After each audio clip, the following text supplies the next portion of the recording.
परवीन साहनी का ये प्रोग्राम बिल्कुल ना छोड़ना, इसे ज़रूर देखिए। इसमें किस तरह जो ख़ित्ते के मसाइल है, पाकिस्तान की उभरती हुई पॉलिसीज़ है, लेकिन अंदरूनी जो भी है वो तो अपनी जगह है। और जो ख़ित्ते में अमरीकी बेसिस का ख़ात्मा, ईरान का उभरता हुआ ताकत, पाकिस्तान और मिडल ईस्ट के दरमियान एग्रीमेंट वगैरह, ये सब को लेकर परवीन साहनी जी ने तफसील से बताया है कि इसका असर हिंदुस्तान पर क्या होगा, इसका असर इज़राइल पर क्या होगा, अमेरिका पर क्या होगा, क्या पाकिस्तान मुस्तकबिल में सुपर पावर बनने की तरफ है, क्या ये चौथा सुपर पावर बनने वाला मुल्क है, ईरान पांचवा है।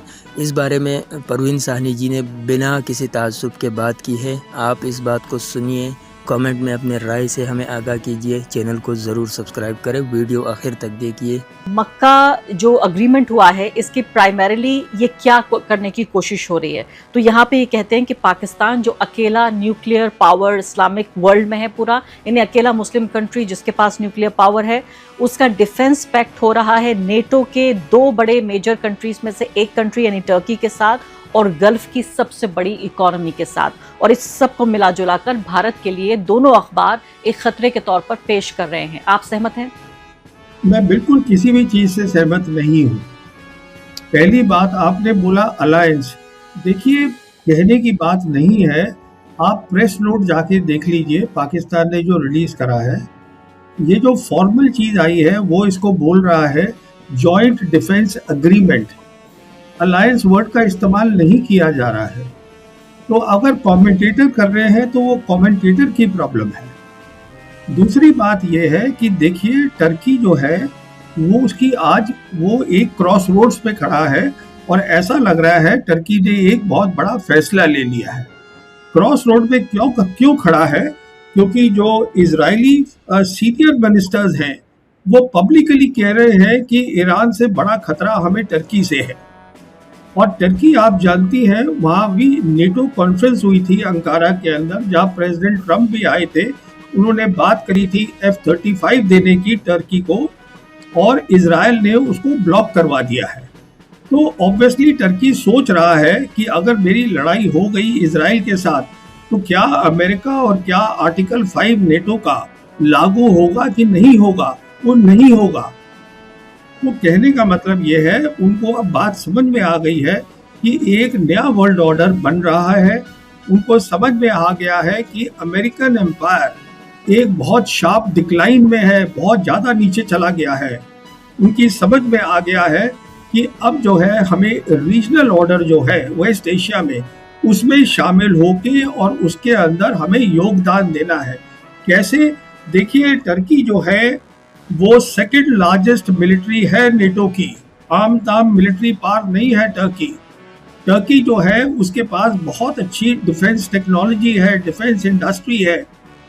और जहाँ तक पाकिस्तान का ताल्लुक है, पाकिस्तान न्यूक्लियर वेपन कंट्री है। पाकिस्तान के डिप्लोमेटिक टाइज नहीं है इजराइल के साथ। और पाकिस्तान, जहाँ तक इन सब वेस्ट एशियन कंट्रीज का ताल्लुक है, वो इस नतीजे पे पहुंचे हैं, वो हमारी ऑपरेशन सिंदूर के बाद, कि उनकी जो मिलिट्री ताकत है, लड़ाई करने की कन्वेंशनल कैपेबिलिटीज, वो भी बहुत अच्छी है। तो ये सारा जो है, ये ईरान जो सोच लाया था न्यू वर्ल्ड ऑर्डर की, जो बैकिंग है चाइना और अमेरिका, चाइना और रशिया की, ये उसको आगे ले जाने की बात हो रही है। देखिए, प्रॉब्लम क्या है कि जो अमेरिकन कमेंटेटर्स हैं, उनको ये न्यू वर्ल्ड ऑर्डर क्या है वो भी नहीं मालूम है। वो इसलिए नहीं मालूम है क्योंकि वो मालूम करना नहीं चाहते। उनके दिमाग में एक बू है कि हम बहुत बड़ी पावर आज भी हैं। वो खत्म हो गया वेस्ट एशिया की लड़ाई में। और ये लड़ाई जो है हार चुके हैं प्रेसिडेंट ट्रम्प। प्रेसिडेंट ट्रम्प ने जब 8 अप्रैल को सीज फायर अनाउंस किया था, उसके बाद 11 अप्रैल को इस्लामाबाद में बातचीत हुई थी, जहां पर आप जानती हैं कि जेडी वैंस आए थे और 21 घंटे के अंदर चले गए इस्लामाबाद से, बिना दूसरी तरफ से खाली बाब आए थे बहुत सीरियस बातचीत करने के लिए, क्योंकि ईरान चाहता है कि शांति से काम हो। अब ये एक बार वो लड़ाई हार गए हैं तो ऐसा नहीं होगा, आप एक काम को 10 बार करिएगा तो उसका नतीजा अलग आएगा, वो ऐसा कुछ नहीं होगा। लड़ाई हारी जा चुके हैं, कोई ऑप्शन नहीं है। ये उसी दिन हारी गई थी जब 8 अप्रैल था। तो कहने का मतलब ये है कि आपके जो अमेरिकन कमेंटेटर्स हैं और हमारे जो इंडियन कमेंटेटर्स हैं, they are influenced by the American thinking. इनको तो ये भी नहीं पता कि चाइना की सोच क्या है, ये तक नहीं जानते ये लोग। तो मुझे इसमें कोई वो नहीं है, हिचकिचाहट नहीं है कहने में, क्योंकि इनको पढ़ने का कोई फायदा ही नहीं है। इंडियन कमेंटेटर्स उनको ये सारी सोच वहां से ला रहे हैं, अमेरिका से। अच्छी बात है, अमेरिका एक ग्रेट पावर है इस मल्टीपोलर वर्ल्ड में, पर दो और भी बड़ी बड़ी ताकतें हैं, चाइना है, रशिया है, और अमेरिका शार्प डिक्लाइन में है।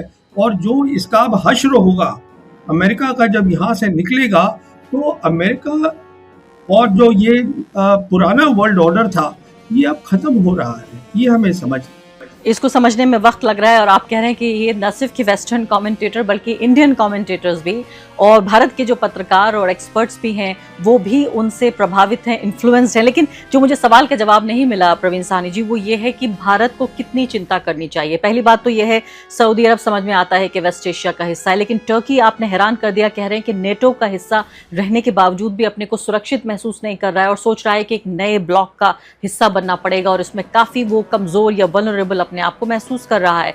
अब मुझे बताइए कि पाकिस्तान को क्या पड़ी है, उसकी क्या वल्नरेबिलिटी है? भारत के खिलाफ ही अपना डिफेंस तैयार कर रहा है, इसके अलावा उसको किस बात का डर है? तो क्या भारत को इस बारे में सोचना चाहिए कि मान लेते हैं, फर्ज कीजिए कल को अगर कोई टेरर अटैक होता है तो मोदी जी ने कहा है कि इसको एक्ट ऑफ वॉर माना जाएगा और हमला तो करना पड़ेगा। तो अगर हमला करता है भारत पाकिस्तान के ऊपर, तो क्या ये माना जाए कि सऊदी अरब और टर्की ये अपनी फौजों के साथ आ जाएंगे और भारत के ऊपर हमला कर देंगे, पाकिस्तान को प्रोटेक्ट करेंगे? देखिए, 3 बातें बताना चाहूंगा आपको। पहली बात तो आई एम सॉरी, मैं फिर से आपको यही बात दोहराना चाहूंगा, ये कोई पैक्ट नहीं है, ये कोई अलायंस नहीं है, ये कोऑपरेटिव अग्रीमेंट है। पहली बात तो ये है। अच्छा, अभी बात आती है भारत की। जहाँ तक भारत का ताल्लुक है, देखिए, पाकिस्तान की जो 4 दिन की क्लैश हुई थी ऑपरेशन सिंदूर में, वो एक खिड़की थी, वो एक विंडो थी कि अगली लड़ाई कैसे होगी। अगली लड़ाई होगी जहां चाइना सपोर्ट करेगा पाकिस्तान को, जैसे उसने सिंदूर में किया था, अपने चीज़ें देकर खुद लड़ाई में शामिल नहीं होगा। वो बिल्कुल वैसी ही होगी और उसमें पाकिस्तान को और किसी की ज़रूरत नहीं है। और जहां तक ये बात है तीनों मुल्कों का जो आप कह रही हैं, देखिए, ये रीजनल सिक्योरिटी फ्रेमवर्क है, ये अभी सिर्फ वेस्ट एशिया में लागू है। तो ये कहना कि टर्की आएगा लड़ने के लिए पाकिस्तान के साथ इंडिया के खिलाफ या सऊदी आएगा, ये बेबुनियादी बातें हैं, क्योंकि इसका नाम ही दिया गया है। देखिए, नहीं, मैं कह रही हूँ कि अगर ये सिर्फ वेस्ट एशिया का है तो पाकिस्तान को क्या पड़ी है इसमें साथ में आने की, इस अग्रीमेंट का हिस्सा बनने की? यही मैं आपसे कह रहा हूँ कि पाकिस्तान की जियोपॉलिटिकल प्रोफाइल बेइंतहा बढ़ गई है। आज पाकिस्तान जाकर अफ्रीकन कॉन्टिनेंट में सोमालिया के साथ भी डिफेंस कोऑपरेशन कर ली है उन्होंने। वही डिफेंस कोऑपरेशन जो उन्होंने सऊदीज के साथ 2025 में की थी, वही डिफेंस कोऑपरेशन जो कुवैत के साथ उन्होंने 2023 में की थी, और अब कुवैत ने उसको रैटिफाई कर दिया है। उनकी प्रोफाइल बढ़ गई है बहुत ज़्यादा। कहने का मतलब ये है कि जब ये न्यू रीजनल सिक्योरिटी फ्रेमवर्क जो है ये और मुल्कों में भी जाएगा, ग्लोबल साउथ के, ये जब वहां जाएगा तो पाकिस्तान एक बहुत इंपॉर्टेंट रोल प्ले करेगा वहां पर। और ये सब शुरुआत ऑपरेशन सिंदूर से हुई है। आप इन बातों को समझिए। अभी फिलहाल जो मैं आपकी बात को पैराफ्रेज नहीं करना चाहती, बिल्कुल सीधे सीधे समझना चाहती हूँ। आप ये कह रहे हैं कि अगर भारत से कोई हमला होता है तो पाकिस्तान के लिए तो चीन ही काफ़ी है, यानी पाकिस्तान और चीन मिलकर लड़ेंगे, जो हमने ऑपरेशन सिंदूर में भी देखा, बाकायदा इस बात के सबूत मिलते हैं। तो पाकिस्तान को ज़रूरत नहीं थी वेस्ट एशिया का ये पूरा जो अग्रीमेंट हुआ है, मैं अलायंस नहीं कह रही हूँ, केयरफुल होकर अग्रीमेंट ही कह रही हूँ, पैक्ट ही कह रही हूँ उसको। तो इसका मतलब पाकिस्तान की मदद की ज़रूरत है टर्की को, सऊदी अरब को, इसलिए वो इसका हिस्सा बन रहा है। और जो बाकी देश आएंगे उनको भी पाकिस्तान की सिर्फ मदद की ज़रूरत है, पाकिस्तान अपनी मदद के लिए ये पैक्ट नहीं कर रहा है बल्कि उनको मदद देने के लिए कर रहा है। क्या आप ये कहने की कोशिश कर रहे हैं? मैं ये कहने की कोशिश कर रहा हूँ कि इसका नाम है कलेक्टिव डिटरेंस, और डिटरेंस का मतलब होता है दूसरे इंसान को डराना, उसको डिटर करना, रोकना। अब वो मदद टर्की को चाहिए कि नहीं चाहिए वो वक्त बताएगा। अगर टर्की कहेगा मुझे मदद ही नहीं चाहिए इजराइल के खिलाफ, तो फिर वो नहीं देंगे दोनों। अगर टर्की, अभी जो चीज अभी हुई है वो ये है कि जब इजराइल अपनी कैलकुलेशन करेगा लड़ाई की, उसमें इस बात को शामिल करेगा कि ये तीनों जो हैं इन्होंने कलेक्टिव डिटरेंस बनाया है, विच मींस एक के ऊपर अटैक होगा तो सब पर अटैक है। तो अगर मैं कुछ भी करूंगा टर्की के ऊपर, तो ये दो मुल्क टर्की के साथ आके खड़े होंगे। अब उनको जरूरत है, टर्की को नहीं है, वो तो टर्की तय करेगा।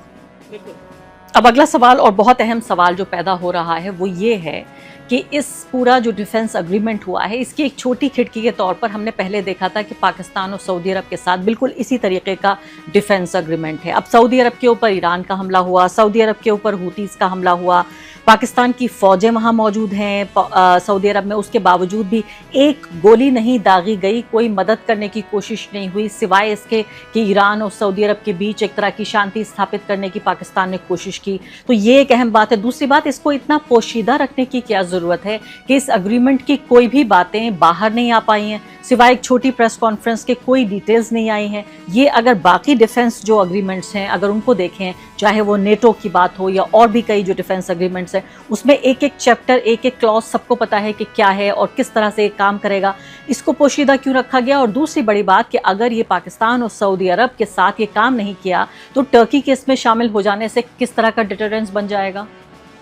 अब सुनिए, पहले सवाल का आपका जवाब देता हूं कि इसको बहुत ज़्यादा थ्रेडबेयर समझाया क्यों नहीं गया कि यह एग्रीमेंट क्या है। देखिए, उसका जो कारण है वो बिल्कुल सीधा है। अभी लड़ाई ख़त्म नहीं हुई है, अमेरिका बाहर नहीं गया है, तो आपस में इनकी बात हो गई है। उसको डिटेल बताने की क्या ज़रूरत है? वेस्ट के अंदर जो है, हमारे मुल्क में हर जगह लोग गेस कर रहे हैं, तो अच्छा है गेस करते रहें। जो एक्चुअल बात है वो तो समझ में आ गई है, ईरान को भी समझ में आ गई है, इजराइल को भी समझ में आ गई है और इन तीनों मुल्कों को भी समझ में आ गई है, पहली बात। दूसरी बात, जब हम बात करते हैं कलेक्टिव डिफेंस, वही मैं आपसे कहने की बात कह रहा हूँ, ये बात अभी वक्त लगेगा समझने में। ये नई चीज़ क्या है? ये नई चीज़ ये नहीं है कि पाकिस्तान को जो है वो हुती से लड़ाई करनी है क्योंकि उसने सऊदीज़ के साथ डिफेंस एग्रीमेंट करा है। देखिए, बात यह है कि सऊदीज़ और यमनीज़ जो हुतीज़ हैं, इनका जो प्रॉब्लम है वो कोई 12 साल पुराना है। अभी ये बढ़ गया है और सऊदी की बेवकूफ़ी से। अब वो एक it's a matter of detail कहेंगी तो वो भी मैं बता दूंगा। तो अभी पाकिस्तान का इसमें रोल क्या रहेगा कि दोनों साइड से बातचीत करके और देखना है कि किस तरीके से एक वाया मीडिया एक तरीका निकाला जा सके। देखिए, आप अपनी ज्योग्राफी नहीं बदल सकते हैं। और जहाँ तक यमनीज का ताल्लुक है, यमनीज आज बहुत ताकतवर हो गए हैं और यमनीज जो हैं वो ईरान के साथ खड़े हैं, ईरान उनके साथ खड़ा है। तो सऊदीज को समझना पड़ेगा कि हम दोनों तरफ का गेम नहीं खेल सकते। हम जो है अमेरिका के साथ भी खड़े हैं, हम इसमें भी खड़े हैं, वो नहीं होगा। ये सऊदीज की प्रॉब्लम है। देखिए, यूएई जो है उसका कहीं जिक्र भी नहीं हो रहा है। सऊदीज ने और क्या किया है वो मैं आपको और बताता हूँ। इसके अलावा उन्होंने 30 और 31 जुलाई को ये 14 नेशन की मैरीटाइम डिफेंस कोऑपरेशन जो था उसको बना दिया। 14 मुल्क ले आए वो, उसमें सारे खाड़ी के मुल्क हैं, गल्फ कंट्रीज माइनस यूएई, कि हम जो है वो रेड सी को खोलेंगे। अब ये जो एग्रीमेंट है मैरीटाइम का, वो भी अब इसका हिस्सा हो गया। ये जो मक्का का डिफेंस जॉइंट डिफेंस एग्रीमेंट है। अभी तो हमें ये दो जो वर्ड्स हैं, जब तक इसकी समझ में नहीं आएगी, in the new world order जो बन रहा है, कलेक्टिव सिक्योरिटी क्या होती है, collective security and collective deterrence, ये दो वर्ड्स को समझना है। और इसकी समझ के लिए जाना पड़ेगा आपको 2023 को। You have to go back to 2013 वो समझने के लिए। अब वो it's a matter of details, क्योंकि ये उस समय इजाद हुई थी, ये सोच ये इजाद हुई थी शी जिनपिंग और प्रेसिडेंट पुतिन के बीच में मॉस्को में। और इसके बाद फिर उसी साल प्रेसिडेंट शी जिनपिंग ने belt and road initiative announce किया था। तो ये वो जो सोच है वो अरागची यहाँ लेकर आए हैं कि पहली बार जो एक विजन था उसको ग्राउंड पे बनाया जा रहा है, जिसके अंदर विजन लाए हैं ईरानी, बैकिंग है इन दो ग्रेट पास की, चाइना की और रशिया की, और इसमें हैवी लिफ्टिंग जो है वो पाकिस्तान कर रहा है, टर्की कर रहा है। अब टर्की भी उसमें शामिल हो गया है। पाकिस्तान और टर्की के जो रिलेशंस हैं बहुत अच्छे हैं, इसीलिए 13 जुलाई को फील्ड मार्शल मुनीर गए थे मिल अंकारा, और वहाँ एयरपोर्ट पे उनको प्रेसिडेंट एर्दोगान ने रिसीव किया था। उनके बहुत अच्छे रिलेशंस हैं। तो कहने का मतलब ये है कि इस बात सारी चीज को समझने के लिए आपको पहले न्यू वर्ल्ड ऑर्डर की सोच समझनी पड़ेगी। और जहां तक ये एग्रीमेंट है, मेरे हिसाब से इन्होंने बिल्कुल ठीक किया है कि पूरी डिटेल इसकी रिलीज नहीं करी है, क्योंकि अब अमेरिकन सोच रहे हैं कि ये ईरान के खिलाफ है, ये इसके खिलाफ है, उसके खिलाफ है। अरे ये किसी के खिलाफ नहीं है। ये अगर खिलाफ है किसी के, तो रीजन में जो मिस्चीवियस कंट्री है, जो टेररिस्ट कंट्री है, वो है इजराइल, ये उसके खिलाफ है। और इजराइल को मैसेज मिल गया है ऑलरेडी। कैसे मिल गया है इजराइल को मैसेज, वो भी सुन लीजिए। इजराइल को कैसे मैसेज मिल गया है कि जो इस साल का पेंटागन जो बजट है, जो मांगा है अमेरिका ने अपनी यूएस कांग्रेस से, जो पीट हेग्सेट ने मांगा है, जो उनके सेक्रेटरी ऑफ वॉर है, वो बजट है $1.15 ट्रिलियन। और उसके अंदर एक और भी स्टेटमेंट इंक्लूड करी है कि जो अमेरिकन फोर्सेस हैं, अमेरिकन इंटेलिजेंस है वेस्ट एशिया के लिए, वो दोनों को एक साथ काम करना चाहिए। कहने का मतलब ये है कि जब अमेरिकन फौजें यहाँ से चली जाएंगी, प्रेसिडेंट ट्रंप यहाँ से चले जाएंगे वेस्ट एशिया से, तो जो सेंट्रल कमांड है और जो CIA है, वो प्राइम मिनिस्टर इजराइल के अंडर आ जाएंगी। ये इसका मतलब है, और ये उसके खिलाफ ये जॉइंट डिफेंस एग्रीमेंट बना है, और इजराइल इस बात को समझता है। बिल्कुल। अब बिल्कुल एकदम आखिरी और संक्षेप में 2 सवाल आपसे। पहली बात तो ये पूछना चाहती हूँ कि आप ये कह रहे हैं सीधे तौर पर किसी के खिलाफ नहीं है, तो मैं आपसे एक बार और सवाल पूछना चाहती हूँ कि क्या ये भारत के भी खिलाफ नहीं है? क्या ये जो इंडियन कमेंटेटर्स अखबार भर रहे हैं, अपने पर्चे सारे रंगीन कर रहे हैं, क्या ये बेवजह फिक्रमंद हो रहे हैं? टीवी चैनलों पर एंकर्स चिल्ला रहे हैं, पुराने जो फॉर्मर फौजीज हैं उनको बुला रहे हैं, सिक्योरिटी एक्सपर्ट को बिठा बिठा के 20-20 लोगों की राउंड टेबल डिस्कशंस हो रहे हैं। क्या ये सब कुछ बेवजह है? क्या इन लोगों को इस बात का अंदाज़ा नहीं है कि हमें फिक्रमंद होने की ज़रूरत नहीं है? दूसरी महत्वपूर्ण बात कि कल मैं प्रोफेसर मुक्तदार से बातचीत कर रही थी, उन्होंने कहा कि देखिए दूसरा भी एक और अग्रीमेंट, एक और ब्लॉक बन रहा है जिसमें UAE है, भारत है और इजराइल है। इस पर आपकी क्या टिप्पणी है कि क्या इसके खिलाफ ये अलायंस बन रहा है जहां भारत है, UAE है और साथ साथ इजराइल भी है, और क्या भारत को बिल्कुल चिंता करने की जरूरत नहीं है? देखिए, पहले पे मेरी टिप्पणी ये है, जो हमारे कमेंटेटर्स हैं, जो भी फौजी हैं, उनको पता ही नहीं है न्यू वर्ल्ड ऑर्डर की विजन क्या है। मिसाल देता हूँ, एक न्यू वर्ल्ड ऑर्डर में एक चीज है कलेक्टिव सिक्योरिटी, जो अरागची यहाँ लेकर आए हैं वेस्ट एशिया में। दूसरी है उसमें जिसको बोलते हैं सॉवरेन इक्वालिटी। इसका मतलब ये है कि हर मुल्क, छोटा या बड़ा, उसके पास छूट होनी चाहिए, उसको किसके साथ ट्रेड करना है, किसके साथ नहीं करना है, वो तय करे खुद। इससे जो है, जो पूरी ग्रुपिंग है उसको कोई फर्क नहीं पड़ता। मिसाल के तौर पे जो हमारे यहाँ की सोच है वो अमेरिकन सोच है, जहाँ बताया जाता है अमेरिकन प्रेसिडेंट हम पे दबाव डालते हैं, अब हम तुम्हारे ऊपर 100% टैरिफ लगाएंगे अगर तुम रशियन ऑयल लोगे। इसमें सोच में ये नहीं है शामिल, पहली बात। दूसरी बात मैं ये बताना चाहूँगा, जो ये आप किसी प्रोफेसर की बात कर रहे हैं, अमेरिकन प्रोफेसर, देखिए वो जो सोच थी वो अलग है।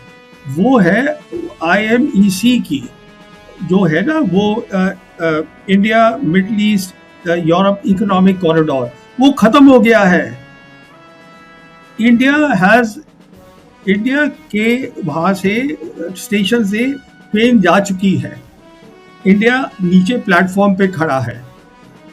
अब क्योंकि इंडिया का इसमें कुछ लेना देना नहीं है, और जहाँ तक ताल्लुक है इंडिया के रिलेशन सऊदीज के साथ, उस पर कोई असर नहीं पड़ेगा, क्योंकि this is the concept of sovereign equality.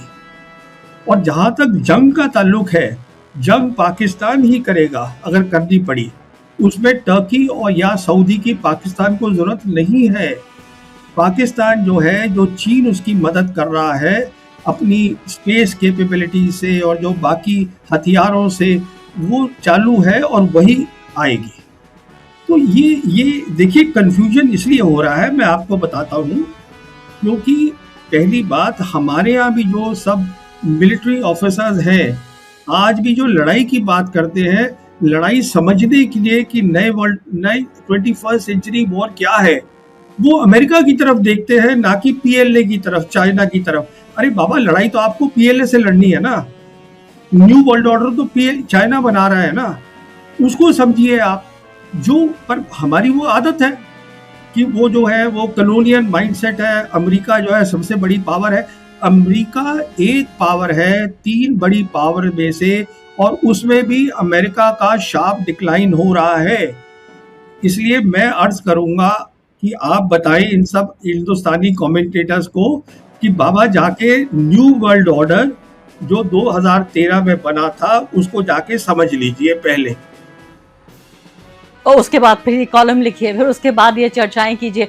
ये अधूरा रहेगा डिस्कशन अगर आपसे मैं यूएस को लेकर सवाल नहीं पूछूंगी। आप बहुत आसानी के साथ ये कह रहे हैं कि एक बार यूएस यहाँ से चला गया। यूएस का तो बाकी बहुत इंटरेस्ट है वहाँ पर इजराइल को पालना इस इलाके में, यही तो यूएस का इंटरेस्ट है। अगर वेस्ट एशिया से अपने मिलिट्री बेस हटा लेगा और पूरा एक नया फ्रेमवर्क सिक्योरिटी का तैयार हो जाएगा। मुझे ये भी याद आ रहा है कि ये भी मैं भूल जाऊँगी बताना इस वक्त, ये अहम है कि मुझे याद है कि अब से शायद मेरे ख्याल से 2 हफ्ते भी नहीं गुजरे हैं, आपने एक वीडियो बाकायदा बनाकर ये समझाया था। उसके बाद मैंने भी आपसे बातचीत की थी कि आप कह रहे थे कि पाकिस्तान कैसे एक एंकर हो सकता है इस्लामिक सिक्योरिटी फ्रेमवर्क का। तो मुझे लगता है उसी के इर्द गिर्द ये भी जो अग्रीमेंट है नज़र आ रहा है। लेकिन उस पर किसी और रोज़ बात। मैं आपसे आखिरी बात यूएस को लेकर पूछना चाहती हूँ, वो ये कि क्या इससे यूनाइटेड स्टेट्स को कोई परेशानी नहीं है? क्या उसकी रजामंदी से हो रहा है, अपनी रजामंदी से वो अपने बेसिस निकाल रहा है? क्योंकि बात तो ये भी हो रही थी कि बेसिस क्या चीज़ है। बेसिस तो ये है कि वहाँ जो इंफ्रास्ट्रक्चर बनाया वो बर्बाद हो गया, रेडार वगैरह वो तमाम जो टूट गए हैं, दोबारा बना लेगा अमेरिका जब चाहेगा। नहीं, सुनिए। पहली बात आप बिल्कुल ठीक कह रही हैं। मैंने 2 हफ्ते या 3 हफ्ते पहले ही बोल दिया था अपने वीडियो में कि पाकिस्तान एंकर होगा नए रीजनल फ्रेमवर्क का। तो वो आज हो रहा है, जो मैंने उस समय बात बोली थी वो एक्चुअल हो रही है आज। अब बात आते हैं अमेरिका पे। देखिए, जहाँ तक इजराइल है, इजराइल को लड़ाई बंद नहीं करनी, इसलिए इजराइल ने ऑलरेडी उनके सेंट्रल कमांड और उसको CIA को अपने पास रखने की तरकीब बना ली है। और जहाँ तक अमेरिका का ताल्लुक है, अमेरिका का बहुत बड़ा नुकसान है। अमेरिका के पेट्रो डॉलर्स खत्म हो जाएंगे, जिसके ऊपर अमेरिकन एम्पायर बना है। पेट्रो डॉलर्स पे आप एक अलग करिएगा शो, जिसमें ये समझाइएगा कि पेट्रो डॉलर क्या चीज़ है, 1974 में कैसे आए थे, और उसके बेसिस के ऊपर जो अमेरिका है उसका US डॉलर रिजर्व करेंसी कैसे बना दुनिया की, और कैसे वो सपोर्ट कर रहा है। जो बेसिस है सारी की सारी दुनिया के अंदर, उनकी कोई 780 मिलिट्री बेसिस हैं, उसको सपोर्ट कर रहा है, वो नहीं कर पाएंगे। और मैं आपसे ये कह रहा हूँ, जो आप बोल रही हैं कि जो उनका इंफ्रास्ट्रक्चर टूट गया है वो दोबारा बना ले। अरे भाई, वो तभी दोबारा बनाएंगे ना अगर वो मुल्क उनको इजाज़त देंगे बनाने की। अगर वो खतरा है उसके लिए तो वो क्यों उनको इजाज़त देंगे? अब आप समझती हैं कतर कहेगा कि हाँ फिर से आप बना लीजिए, कुवैत कहेगा फिर से बना लीजिए, नहीं कहेंगे। उनको तो खतरा है ना, तो आसानी इतनी आसान चीज़ नहीं है। जो ज़मीन है वो अमेरिका की नहीं है। अगर अमेरिका की उन्होंने बेसिस का इजाज़त इसलिए दी थी, उनको लग रहा था इससे हमें सिक्योरिटी मिलेगी। अगर उससे उन्हें खतरा मिल रहा है तो वो क्यों इजाज़त देंगे कि आप यहाँ आके बेसिस बनाइएगा। इस जंग से अमेरिका का जो मोराल था वो ख़त्म हो गया है। अब अमेरिका के अंदर अवाम, जो उनके अपने अवाम है, वो भी समझते हैं कि ट्रंप ने ऐसे डिज़ास्टर किए हैं कि इनका इजाला करना अब अमेरिका को मुश्किल है। मुमकिन नहीं है। अब अमेरिका एक ऐसे गोल चक्कर में फंस चुका है जहाँ से निकलना उसके लिए आसान नहीं है। अमेरिका तो फंसा है, लेकिन उसने मगरबी ममालिक और कई इत्तेहादी ममालिक को भी अपने साथ ले डूबा। अमेरिका का जो सुपर पावर था, जो दुनिया में एक ताकत का जो एक नाम था, लोग उनसे डरते थे, समझते थे कि अमेरिका अनटचेबल है, उसे कोई टच नहीं कर सकता, उसके साथ कोई जंग नहीं लड़ सकता। अब एक ईरान जिसके साथ कोई बरह रास्त उनके लड़ाई में शामिल भी नहीं थे, बल्कि वो अगर दो ममालिक है वो उसने बैक से मदद की भी हो तो कितना किए हो, ना अफवाज दिए है, ना ऐसे बड़े कोई असलहे के ज़हायर दिए है, बस थोड़ा बहुत मदद तो की होगी। वो तो हर कोई करता है, अपने दुश्मन के ख़िलाफ़ हर कोई इत्तेहाद बना लेते हैं। लेकिन ईरान एक ऐसा मुल्क था जिसके ऊपर पूरी दुनिया का दबाव, पूरी दुनिया की पाबंदी, अपने दोस्त ममालिक जो थे उन्होंने भी उन पर पाबंदी लगाई थी। लेकिन इन सब के बावजूद ईरान ने आज जो साबित किया है ना, ये अमेरिका के लिए बहुत बड़ा डिज़ास्टर है। अमेरिका का जो मोराल था कि ये कोई टच नहीं कर सकता अमेरिका की तरफ, कोई मिसाइल दाग नहीं सकता, ड्रोन नहीं दाग सकता। अब देखो ट्रंप रो रहा है कि क्या मिड टर्म इलेक्शन भी ऊपर आया और इधर ईरान का जो मसला है वो भी उसी तरह है, वो भी हल नहीं हो रहा। अब ट्रंप को कोई समझ नहीं आ रहा कि इस लड़ाई से कैसे निकले। पहले फील्ड मार्शल आसिम मुनीर उनका फेवरेट था, लेकिन जब उसने दोबारा हमला किया तो उन्होंने अपने आप को पीछे किया। अब वो बेचारा ना उनके ख़िलाफ़ कोई बोल सकता है और ना उनके हक़ में। अगर ख़िलाफ़ बोलेंगे कल हो सकता है कि उसकी फिर से ज़रूरत हो, बल्कि ज़रूरत तो है, उनके बग़ैर ये जंग रोकना मुमकिन नहीं है। पाकिस्तान इसमें एक बहुत बड़ा अहम रोल अदा कर सकता है, कोई और नहीं कर सकता, इसलिए वो पाकिस्तान के ख़िलाफ़ नहीं जा सकता। वरना बाकी तो अमेरिका ने पाकिस्तान के से वो उम्मीदें जो लगाई थी कि ये हमारे लिए चापलूसी करके हमारे लिए ईरान को झुकाएगा, जंग में हमने नहीं किया तो टेबल पर हम ईरान को कमज़ोर कर लेंगे, वो पाकिस्तान ने नहीं किया। ना ईरान मान रहा था, ना पाकिस्तान उसके लिए राज़ी था। तो उससे ट्रंप जो है वो नाराज़ हो गया है, लेकिन वो बराह रास्त पाकिस्तान के ख़िलाफ़ नहीं जा सकता। पाकिस्तान ईरान से बहुत बड़ा ताकत है, बहुत बड़ा ताकत, बल्कि वो तो यूरोपियन कंट्री जो है उनसे भी बड़ा ताकत है। पाकिस्तान के ख़िलाफ़ जाना उनके लिए आसान नहीं है। अगर ईरान को वो शिकस्त नहीं दे सकता तो पाकिस्तान को कैसे देगा। इस तरह की बहुत से बातें हैं जो अब अमेरिका को ज़लील कर रहा है। मिड टर्म इलेक्शन में अमेरिकन तज्ज़ियाकार जो है वो समझते हैं कि सेनेट हो, हाउस हो, ये सब जो है ये डेमोक्रेट के हाथ में जा सकता है। अगर रिपब्लिकन उसमें हार जाते हैं तो उनके पास फिर इख्तियार नहीं होगा। ये एक बहुत बड़ी तब्दीली है जो ईरान ने दुनिया को दिखाई है कि कोई अनटचेबल नहीं होता, हर कोई टचेबल होता है, उसे टच कर सकते हैं, उसके साथ लड़ सकते हैं। अगर कोई आपके ऊपर आकर हमला करे, आपके लीडरशिप को टारगेट करे, आपके इंफ्रास्ट्रक्चर, आवाम और बच्चों को टारगेट करे, तो उसको छोड़ना आसान नहीं होता। ईरान ने जो किया है वो इंसानियत के लिए किया है। अगर देखा जाए अमेरिका के डर के बगैर, अगर उसको देखा जाए, उस पर तज्ज़िया किया जाए, तो यही हकीकत है जो परवीन साहनी साहब कह रही है। आपका इस बारे में क्या राय है? अपने राय कमेंट करें, चैनल को सब्सक्राइब करें, बेल आइकन दबाना मत भूलिए। आप सबकी मोहब्बतों के लिए बहुत बहुत शुक्रगुजार हूँ।